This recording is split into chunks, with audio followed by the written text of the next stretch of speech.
You know she'd be proud of you, don't you? Prince Harry asked, his voice filled with emotion as he reflected on his late mother, Princess Diana. Yeah, of course, he responded, yet there was an undeniable sadness in his words. It's a great shame that she's not here, he added. Every day, depending on what I'm doing, I wonder what it would be like if she was here, what she would say, and how she would be making everybody else laugh. At the age of 42, Prince Harry, after years of staying relatively silent about the most personal aspects of his life, has finally spoken out about something that was always kept hidden from the public eye: the tragic death of his mother, Princess Diana. In a revealing and emotional moment, Harry shared insights into the final hours of his mother's life, truths that had never before been exposed. His words shocked many, as he presented irrefutable evidence. Diana was indeed in the car when the crash occurred. She was seriously injured, and, perhaps most shockingly, the very paparazzi who had relentlessly chased her into the fatal tunnel were also the ones who later took photographs of her in her final moments, lying half dead in the back seat. Diana, often referred to as the people's princess for her unwavering compassion and dedication to causes close to her heart, had undeniably captured the affection of the entire world. However, her influence did not seem to extend to the people closest to her. The revelations that Harry has now made only fuel suspicions that there were things happening behind the walls of the palace that many have long suspected, but never fully understood. The recent disclosure by Prince Harry leaves us wondering, what exactly happened in the days leading up to her death? And could this be the confirmation that people have long speculated about? Let's pause for a moment and take a closer look at Diana's life before all the drama and controversies unfolded, before the world was swept into the frenzy surrounding her. Understanding Diana's early years is crucial to seeing the full picture of her life, one that was far more complicated than most of the world's perception of her. Princess Diana was not simply an ordinary woman who happened to marry into royalty. Her life was rooted in deep aristocratic traditions, with familial ties to the highest echelons of British society. Diana was born into a family with extensive connections to the royal family. Her father, John Spencer, was the 8th Earl Spencer, and her mother, Frances Roche, hailed from another prominent aristocratic family. To further cement her royal connection, Diana was born at Sandringham House, which was the Queen's private estate, adding yet another layer to her aristocratic lineage. Can you imagine that? While most children spent their days playing in local parks or backyards, Diana's childhood playground was part of the very grounds that the royal family called home. She even spent time with the Queen's sons, Prince Edward and Prince Andrew, playing together as any other kids might. Yet the backdrop of her childhood was one of unimaginable wealth, status, and privilege. But despite the outward appearance of a perfect life, things behind the scenes were not as idyllic as they seemed. Diana's parents' marriage, although seemingly perfect to outsiders, was far from it. There was much turmoil in their union, marked by deep-seated emotional issues that were exacerbated by personal tragedies. The most devastating of these was the death of Diana's older brother, John, who tragically passed away shortly after birth. The loss of a child is an unimaginable burden, and it left an emotional scar on both of Diana's parents. As young as she was, Diana was not shielded from the growing tension between her parents. By the time she was born, their relationship had already begun to crack. And as Diana grew older, the situation only worsened.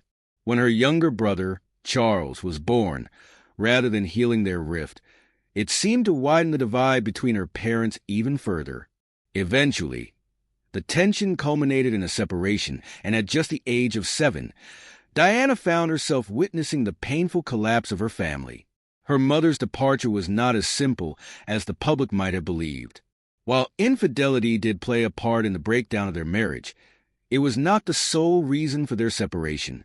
Her father ultimately won custody of the children after a bitter court battle, and Diana's life, as she had known it, was turned upside down. She was largely raised by nannies and sent off to boarding school, far from the ongoing family drama that now surrounded her.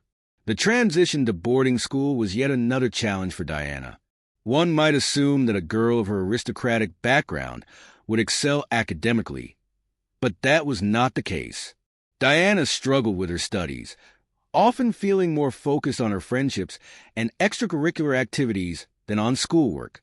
This wasn't out of laziness or rebellion, but rather a result of her tumultuous home life. With so much emotional turmoil swirling around her, it's understandable that Diana's mind wasn't fully engaged in her academics. A few years later, in 1976, Diana's father remarried Doreen, the Countess of Dartmouth, a move that was not warmly welcomed by Diana or her siblings. The tension was palpable, and the situation reached a boiling point when Diana reportedly came close to pushing her stepmother down the stairs during a heated argument. The animosity between the two families only deepened, and things took an even darker turn when Diana's father passed away suddenly in 1978 from a brain hemorrhage. The loss shattered an already fragile family, leaving Diana in emotional turmoil. By this time, it was becoming clear that Diana was not going to follow the conventional royal path. She was not academically inclined like her sisters, and after failing her O-levels twice, she left school at just 16. But rather than retreating into the shelter of her family's wealth and status, Diana forged her own way. She moved to London, where she worked a series of odd jobs, nannying, cleaning, and even teaching dance classes. It's a stark contrast to the future that many would have envisioned for someone from her privileged background, but it was precisely this determination to carve her own path that made Diana so relatable to the public. She was no longer the pampered aristocrat. She was a woman trying to build a life for herself in the real world. Then, just as Diana was beginning to find her footing, Prince Charles entered her life. Although Diana's older sister, Sarah, had briefly dated Charles, Diana never paid him much attention, at least, not at first. She found him somewhat dull, but Diana was respectful and kept her distance, allowing her sister to have her brief fling. But the relationship between Charles and Sarah fizzled out, and soon Charles began to show a more significant interest in Diana. At the time, Diana was just 19 and Charles, much older, was on the lookout for a suitable wife. A weekend trip to Balmoral, where Diana and Charles spent more time together, marked a turning point in their relationship. It didn't take long before Charles proposed, and despite her reservations, Diana agreed to marry him. Although they were headed for a royal wedding, Diana's doubts about their relationship lingered, especially due to the presence of Camilla Parker Bowles. Diana could sense that there was a deep emotional connection between Charles and Camilla, and she knew, despite her best efforts, that she did not have Charles's whole heart. Nevertheless, Diana moved forward with the marriage. At the young age of 20, she walked down the aisle in front of the world's cameras, but deep down, she knew something wasn't right. Yet, despite her doubts, she smiled, recited her vows, and became the Princess of Wales. Little did she know, her life was about to be filled with challenges that would test her in unimaginable ways. As Diana entered into her marriage, she was not only faced with the reality of her husband's ongoing attachment to another woman, but she also struggled with the emotional coldness that came from Charles's neglect. The honeymoon period that most couples experience was nowhere to be found for Diana. Instead, she was met with emotional distance and an overwhelming sense of loneliness. This emotional neglect led to Diana's struggle with bulimia, a condition that she developed in response to the anxiety and isolation she felt in her marriage. Her concerns about Camilla were brushed aside by Charles, only deepening Diana's sense of abandonment. In October 1981, Diana's pregnancy with her first child was announced, bringing a glimmer of hope. Perhaps this would bring her and Charles closer, as many couples experience. However, despite the excitement of a new life on the way, the cracks in their marriage remained visible. Diana's pregnancy was difficult, with severe morning sickness, and her emotional well-being only worsened. In a desperate attempt to garner Charles's attention, Diana took drastic measures, throwing herself down the stairs while pregnant, hoping it would make Charles see her distress. But instead of rushing to her aid, Charles coldly rode off on his horse, further deepening Diana's sense of isolation. In June 1982, the birth of Prince William provided some joy in Diana's life, and for a brief moment, It seemed as if there might be a chance for reconciliation. However, as time went on, the pressures of royal life, coupled with the ongoing turmoil in her marriage, made it clear that the road ahead would remain fraught with challenges. Diana's life, though filled with moments of brilliance and joy, would forever be marked by the struggles she endured both publicly and privately. Life, along with the emotional strain of her marriage, quickly caught up with Diana. She was struggling with postpartum depression after the birth of her first child, Prince William, and the royal family did not exactly offer a supportive shoulder to lean on. Diana often felt more isolated than ever during this time. The pressures of public life weighed heavily on her, and the constant scrutiny seemed unrelenting. Her emotional state worsened as she dealt with not only her mental health, but also the strains in her marriage to Prince Charles. Despite being married into one of the most famous families in the world, she often felt alone in the face of her struggles, both emotionally and mentally. In 1984, Diana found out she was pregnant once again, this time with Prince Harry. For a brief moment, it seemed as though things might improve. She felt better and more confident with the thought of welcoming another child into the world. But when she discovered that she was expecting another boy, she didn't rush to share the news with Charles.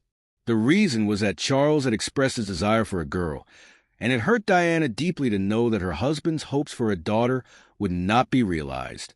When Harry was born, the disappointment on Charles's face was unmistakable. It was a blow to Diana, who was already feeling vulnerable and emotionally fragile. The tension between Diana and Charles became even more evident. Diana was not just emotionally exhausted by her marriage, but also by the lack of support from the royal family.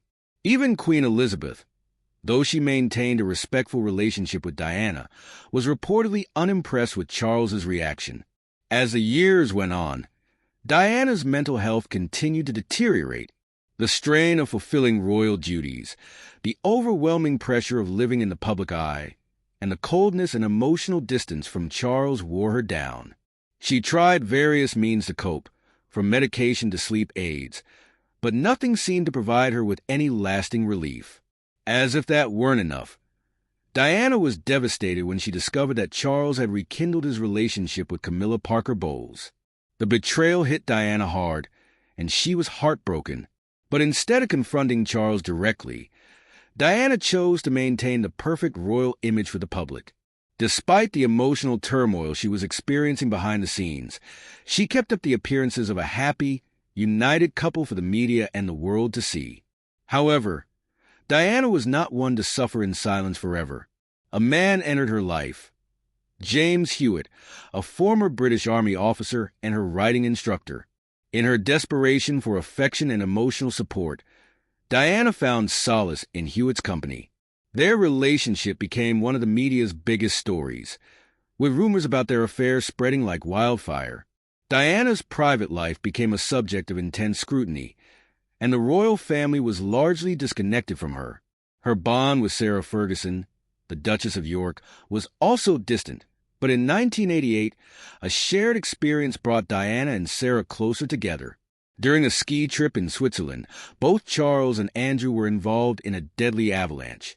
Though both princes survived, their companion Hugh Lindsay tragically died. The traumatic event shook Diana deeply, and she and Sarah found a common bond in their shared concern for their husbands. But that closeness was short-lived. The avalanche incident led to an investigation, and once again, the spotlight turned to Charles and his role in the ongoing drama of their marriage. The emotional distance between Charles and Diana, coupled with the media frenzy surrounding Camilla, left Diana feeling more isolated and alone than ever. Her marriage, already crumbling, seemed to be on the verge of collapse. Despite everything, Diana was determined not to give up. She sought help for her bulimia, trying to regain some control over her life. In a rare moment of courage, she confronted Camilla directly at a party. But that confrontation did little to change the reality of her situation. Charles and Camilla's relationship continued, and Diana was left to navigate the painful reality of her failing marriage. As the years passed, Diana's marriage became more and more unbearable. The emotional strain of her relationship with Charles, combined with her increasing struggles with mental health, weighed heavily on her. Yet, Diana's resolve to break free from the situation eventually took shape. She sought a way out of the oppressive and crowded marriage. In 1992, Diana reached a major turning point in her life. That year began with the heartbreaking death of her father, John Spencer, which left Diana emotionally drained. She had already been struggling with her marriage, but the loss of her father pushed her to the brink. She could no longer stay silent, and she made the decision to expose the truth about her marriage. Diana quietly supported the release of Diana, her true story, a tell-all book that unveiled the cracks in her marriage to Charles, along with her personal struggles with bulimia and mental health. It was a courageous move that shocked the world. This book ultimately led to the couple's divorce. After the separation, Diana found solace in a private romance with Dr. H.N.A.T. Khan, a heart surgeon. Their relationship was deeply passionate, but it was not without its challenges. Khan's desire for privacy clashed with the constant media attention that followed Diana wherever she went. Diana tried to shield their love from the public eye by lying about their meetings, but the intense scrutiny only made it harder to maintain any semblance of normalcy. The pressure of living under the media microscope, coupled with disapproval from her family, especially over Khan's Muslim faith, took a toll on their relationship. After 2 years of trying to make it work, Diana and Khan parted ways in 1997, leaving many to wonder if Khan had truly been the love Diana had been seeking but never fully got to keep. However, the focus quickly shifted from Diana's romantic life to a far more tragic and shocking event. On the night of August 31st, 1997, Diana and her companion Dodi Fayed left the Ritz Hotel in Paris, hoping for a quiet escape from the ever-present paparazzi. Behind the wheel of their car was Henri Paul, with bodyguard Trevor Rees-Jones sitting beside them. But that peaceful getaway was not meant to be. As they sped through the streets of Paris, the paparazzi chased them on motorcycles. Desperate for a shot of the world's most famous woman, the car swerved through the streets, and soon after, it entered the Pont de l'Alma tunnel. In a split second, the car lost control, slamming into the tunnel's wall and pillars. The crash was devastating, and Diana's injuries were far worse than anyone had realized. At first, Diana was rushed to the hospital, but despite doctors' best efforts, she succumbed to her injuries. The news of her death spread like wildfire. Prince Charles and Diana's sisters immediately flew to Paris to bring her body back home. However, the royal family's response to the tragedy was met with widespread criticism. People felt that the royals had been cold and distant, almost robotic, in their reaction to Diana's death. There was a palpable sense of emotional detachment from the outpouring of grief felt by the public. One image that would forever haunt the world was that of Prince Philip convincing William and Harry, who were just young boys at the time, to walk behind their mother's coffin during her funeral procession. The heartbreaking scene of 2 devastated children following their mother's casket captured the world's attention and broke the hearts of millions. Yet, even as the world mourned Diana, conspiracy theories began to surface. Many refused to believe that her death had been a mere accident. Mohammed Al-Fayed, Dodi's father, became one of the most vocal proponents of the theory that Diana and his son had been victims of a conspiracy. He was not alone in his suspicions. A growing number of people shared his doubts and rejected the official explanation that the driver had been drunk and caused the crash. Diana herself had often expressed unease about the royal family, referring to them as the firm and believing that they were constantly plotting against her. She had long suspected that Charles was not just unfaithful, but capable of much worse. She believed that he wanted her out of the picture in order to clear the way for his relationship with Camilla, or even his then-lover Tiggy Legberg. Though Diana was gone, the frenzy surrounding her life and death only intensified. Rumors, conspiracy theories, and questions about her tragic passing continued to dominate public discourse. And in the years that followed, the media circus around Diana's life and death never truly faded. Then came Prince Harry's statements about the royal family. After everything Harry had been through, especially the loss of his mother, he was determined to shield his own children from the pressures and scrutiny that had defined his own life. In 2020, he and Meghan Markle made the shocking decision to step down as senior royals. This decision shook the royal family to its core, and the world watched as they struggled with the fallout. Harry's decision was not made for attention. It was rooted in his desire to protect his family from the unrelenting pressures of royal life. In their tell-all interview, Meghan revealed the truth behind their decision, which was tied to the constant media attacks, harsh public criticism, and a lack of support from the royal family, particularly when Meghan's mental health was in crisis.